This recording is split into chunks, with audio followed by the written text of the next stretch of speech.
Investir en les humanoïdes? Oui, mais comment? Vous avez appris qu'Amazon possédait déjà plus de 1 million de robots et vous voulez miser sur les robots humanoïdes? Voici quelques pistes. Spoiler, seules 3 sociétés sont déjà accessibles en bourse. Évidemment, ceci n'est pas un conseil en investissement. Le marché des humanoïdes, c'est déjà près de 3 milliards de dollars en 2025 et il pourrait grimper à 15 milliards dès 2030, voire atteindre 5 000 milliards à l'horizon 2050. On parle bien d'une nouvelle révolution industrielle. Côté marché public, 3 noms à retenir. Tesla pour le robot Optimus, Ubitech Robotics, côté à Hong Kong, pour le Walker S2, et Hyundai Motor en Corée, qui détient Boston Dynamics et son célèbre robot Atlas. Attention toutefois, pour Tesla et Hyundai, les robots restent une partie très faible de leur activité.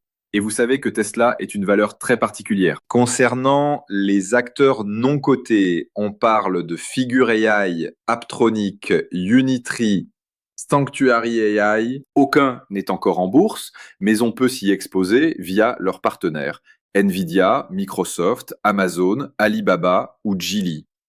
Là encore, prudence. Il s'agit d'entreprises déjà très valorisées.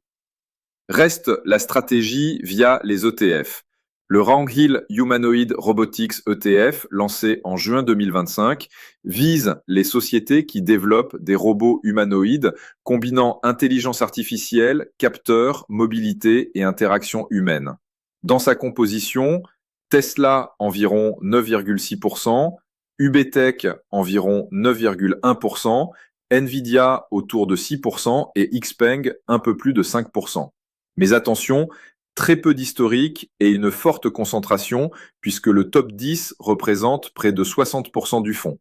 Et même s'il cible les humanoïdes, il reste dépendant de grands groupes plus larges.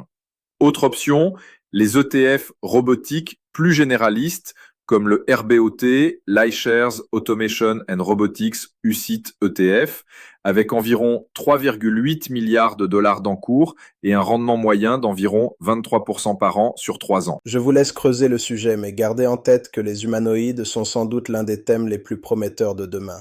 Après tout, les vainqueurs d'aujourd'hui ne seront pas forcément ceux de demain. On like, on s'abonne et on partage.